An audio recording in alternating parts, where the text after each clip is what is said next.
Hello ladies and gentlemen, and welcome back to my channel for another DC McFarlane Toys figure unboxing and review video.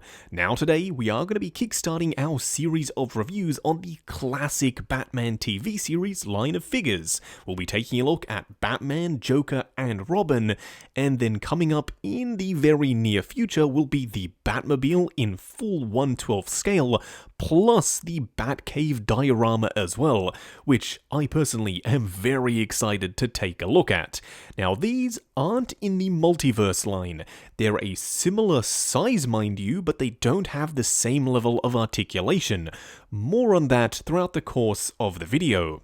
Now I picked up my set, including the Batmobile and the Batcave diorama from toyswonderland.com. I have included the link down in the description below, and they do have 12-month installment plans if you are a fan of paying off your figures over time. What we are going to do now though is get the box for Batman laying flat in the light box and start the unboxings. Here, of course, we have the box art for Batman. Now, we will be doing this in rapid succession, just like we've been doing with the other McFarlane waves. Now, it's worth noting that, unfortunately, these figures are done in a retro style. While it looks really cool, it means that it's not collector-friendly. To get Batman out, you kinda have to destroy the box in one way or another. I personally have taken a razor blade and cut around the edge so you can still take him out but pop him right back in there. But still, you have permanently sliced through the packaging. I have seen companies do these retro packages where you can simply detach the front of this and leave the rest intact. But McFarlane chose not to do that. Now on the back of the box we do have an image of the Batman head sculpt and also another image of the Batmobile plus the diorama Batcave in the background. It's worth noting that in these two images, for some reason, Batman isn't wearing his cape, but I am pleased to report that in figure format, he absolutely does have one. And unlike the multiverse figures, this Batman does have a fabric cape. Because of course, if you think about it, when you try and shove him into a Batmobile seat, and if the cape was fully sculpted, yeah, it simply wouldn't work, so I'm glad they've gone with fabric. First, in-hand impressions are, yeah, this guy does feel slightly smaller than your regular multiverse figures, so we will have to do some comparisons and see what's up later in the video. He also comes with 2 onomatopoeia right on top there. But there are more figures in the wave, so let's move on to Robin, whose box art is identical to Batman, so once again you are going to have to slice around the edge. But if we flip it over, we do have an image of Burt Ward as Robin, plus that same Batmobile and diorama piece in the background. Once again though, no cape on Robin. A little bit interesting the way they've done their pictures on the back of the box. But as you can see, removing Robin himself, he does of course come with a full fabric cape. That is one thing that I'm really liking about these retro releases versus the multiverse line.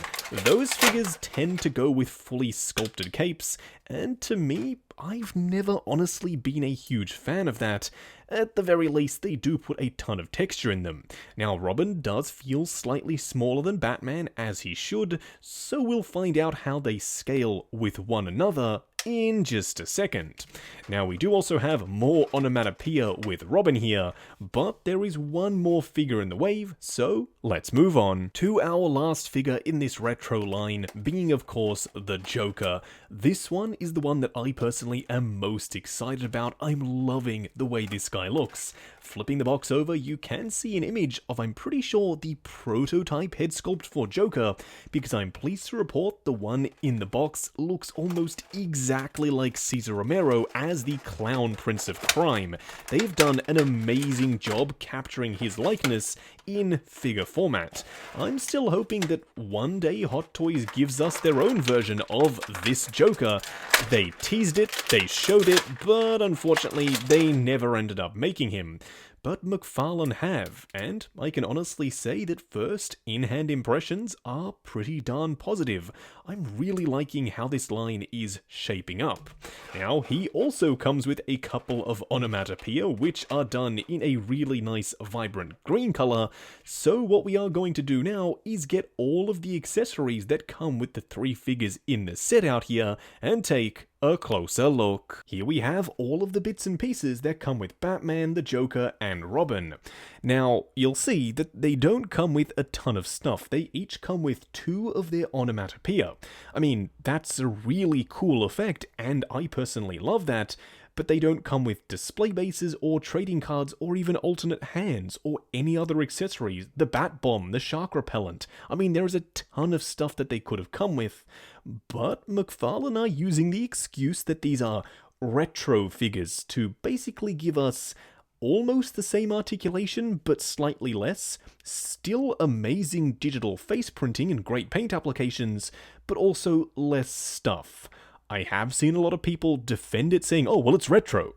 I don't think that really cuts it, especially when it comes to bigger scale figures, because they've kind of made half modern, half retro releases. If they were truly retro, they'd simply be 5 POA and probably around 3.75 inches tall. But they haven't quite done that, have they? Nevertheless, I'll stop complaining. Let's take a look at the onomatopoeia that come with Batman. I really like these. They clip on to his wrists. They are done in a nice rubbery plastic, so they shouldn't break when you're doing it. You've got kapow and also pow. I like the little dots in the background meant to replicate some comic book art. They look fantastic and they work very nicely. For Joker, we have 2 in green, one that says ouch and the other that says sock. You can obviously use it to say that Joker is punching Batman, or indeed he is being punched by the Caped Crusader. Lastly, for Robin, we get wham and bam. For Batman and Robin, we do just have the red and orange. It's been a very long time since I've seen the show, but surely there were other colours of onomatopoeia. Maybe if we get more characters in the line, we can get a few different variants of these pieces. What we are going to do now, though, is get the figures themselves on the rotating turntable and take a closer look. Now, we may as well start off with Batman first, so here we have him, standing straight up and down in the light box, no crazy poses or accessories or anything like that, and yeah, it's sitting in a bit of a weird middle ground for me, and I'll explain why. I mean, there are certain things that I really like here, but let's break it down. If you're a 5 POA collector and you love your retro classic figures, like, say, the Funko Reaction line, that scale, being the smaller size, is perfect for you. Does this work for you? I'm not entirely sure, because it's definitely got more than 5 POA, and it is a bigger scale.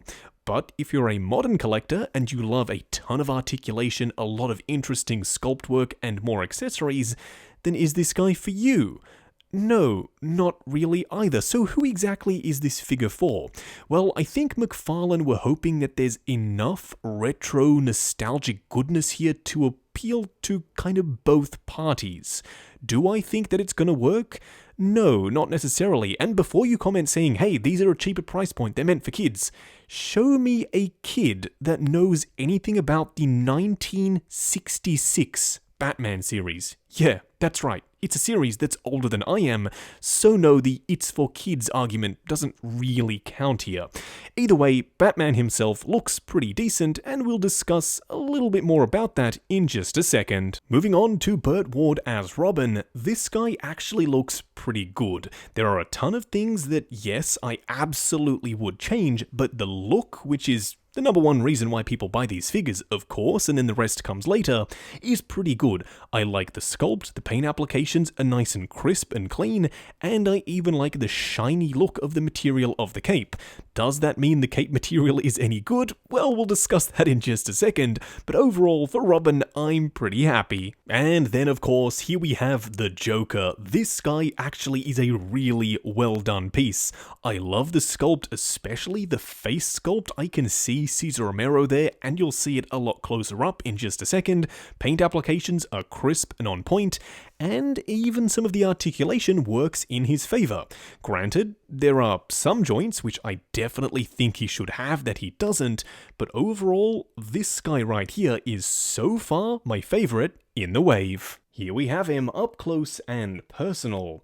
Now let's start off with the head sculpt first. Do you see Adam West in this sculpt? To me, from some angles, yeah, I can see it. But then again, from others, I start to lose it. I do like the digital face printing tech on the eyes and the mouth. The lines on the cowl are very nice and clean, but then they've done away with the metallic blue on the cowl and the gloves and the boots, where they're supposed to be a material like this. If you recall, just a second ago when we unboxed him, on the back of the box there was a different image of a prototype head sculpt. That one did have the metallic blue, and I think the likeness was far superior. Whereas now that they've translated it to final product, they've lost it ever so slightly. Now, speaking about the cape, this is a very thin and light material. You can actually see Batman through the cape. I like the shine, but it doesn't really drape all that naturally. It kind of bunches up at the shoulders and looks like he's got this bed sheet hanging out behind him. I mean, if you trimmed it back, maybe it would hang a little bit better. But to me, just the cheapness and starchiness of this material is letting this figure down. Another thing that's letting the figure down is the chest logo on mine is slightly off to the side. If you line it up with the central logo of the belt, you can see it's sitting off to one corner there. Not ideal because that's supposed to be smack bang in the middle of his chest. I mean, when he's sitting in the Batmobile, it's not going to be such a huge issue. But yeah, it's a little bit unsightly. Now, another thing that's unsightly is on mine, there is a significant gap in the torso. I have heated it up and tried to push it back down, but then it just creates a gap on the other side. So no matter what I do, there is definitely going to be a gap there. Coming down to the legs, there isn't a ton of sculpted in detail or texture here. They are very, very smooth. I think if you are looking for a larger scale 66 Batman, save yourself the money, go ahead and get the NECA one. I think you're going to be a lot happier with that release. There's a ton of texture in the suit, way more articulation, a better likeness. In fact, I'm pretty sure that's just an overall superior product. Maybe I am being too harsh on these figures. I mean, I do have to remember that they are part of this retro line and they are relatively inexpensive, so I'll try and keep that in mind as we discuss Robin and the Joker. Now, starting off with his head sculpt, I can see the likeness to a younger Burt Ward. I mean, the sculpt is on point, the paint applications are a little bit flat, and that could be why the likeness is thrown off from certain angles, but I do like the face print on the eyes and also on the mouth. Now, the cape is the exact same material as the one that comes with Batman. It's a very soft and light material, maybe a little bit too light because it still bunches up and sort of flares out at the shoulders, which isn't how it's supposed to be. It's supposed to drape over his shoulders, kind of like that. I might drop a dab of glue right up there on the red section, and then that way the cape will be pulled back behind him and look slightly better. As for his torso piece, there's a little bit more going on here than what was going on with Batman, because of course he does have these pieces which swoop down over his legs. They are made out of a nice soft rubber, mind you, so when you bring the legs up they will get out of the way. The R is nicely applied, and the same thing can be said for the yellow stripes down the front. He also doesn't have that same issue with the swivel at the waist. This one is completely connected to the lower part of the torso here. My Robin figure, and I think it's the way he's been in the packaging, he has these overly swole, bowed out arms. I mean, his biceps are pretty darn big. I'm pretty sure he wasn't like that in the show, but also they are slightly warped, so I will see about heating them up and straightening them out, because they do bend inwards and it looks a little bit goofy. Now, coming down to the legs, we just have a regular skin tone sculpted leg, but at the very least there is some definition in the kneecap and also in the legs and thighs themselves. They look like real people legs. And then, of course, lastly, down here for the feet, we have what I'm pretty sure are called pixie shoes. They do flare out towards the top, and they look accurate to the show. Now, to end on a high note, here we have the Joker. This guy looks sensational. I love this head sculpt. He's worth the price of admission, I think, just based on that sculpt alone. It's super impressive. I see Cesar Romero 100%. Unfortunately, they didn't sculpt the mustache over the top lip there, but they did paint it very nicely, and it does have this sort of chalky effect, so it does look accurate to the show. I also love the hair, the way it's been sculpted back and very full, and of course that expression is classic Joker. It looks awesome. I'm super happy with how this guy turned out. Now, as for the body, it's all done in this sort of pinkish purple color. The upper torso is all this rubbery style jacket piece, so it doesn't really get in the way when it comes to articulation, either in the legs or the torso, and then we have a lighter purple for the gloves. So no, there isn't a ton of paint applications on this figure. Now, an interesting thing is how they've done the knees. They've been sculpted so when the knee is bent, they look nice and seamless. You can't see the inner workings of the joint, but when he's standing straight up and down, they look a little bit baggy, kind of like there's a bit of bunching at the knee here, so a little bit of a weird choice. I personally would probably display my Joker running, that way it's nicely hidden. But then again, he doesn't come with a display base to facilitate you doing that. Overall though, this head sculpt absolutely makes the figure worth it. I love the way he looks. Now for a quick side-by-side comparison, here we have the McFarlane classic Batman TV series retro line alongside a Marvel Legends Loki. Now, to me, they actually scale a lot better with Legends than they do with the DC Multiverse figures. And I know people are probably super frustrated with me by now saying, Justin, they aren't part of the Multiverse line. And yes, I totally get it, they aren't, but it's the other DC figures in the larger scale that McFarlane makes, so it's a little bit more ambiguous. Nevertheless, these guys do scale better with proper 6-inch scaled figures, rather than the larger 7 to 8-inch size of the DC Multiverse. Speaking of, here we have the multiverse version of Flashpoint Batman, and as you can see, he is way bigger than this retro line of figures. I personally would have rathered them make these particular characters in the multiverse, and heck, maybe they will one day, but for now, these are the only current representations of these figures that we can get if we walk into stores and find on store shelves. So unfortunately, this is kind of what we're stuck with, and they leave me wanting. I mean, especially in the articulation department, which you'll find out in just a second, they're just not up to par, whereas if they'd done it in the multiverse line, I reckon they could have done an amazing job. Just wrapping up on the retro classic wave from Batman 1966. Now, going into this, I had no idea what to expect. By now, yes, I know the DC Multiverse, and I really love that line, but this ain't that line. This is an entirely different beast. I mean, I still don't exactly know who these are marketed towards, because it's not kids, because no kids know what 1966 Batman is, and 2, it's not for 5POA retro collectors because they're bigger scale and include a ton more articulation. They're just missing some key crucial joints like ankles and also hips that go outwards to make them stand.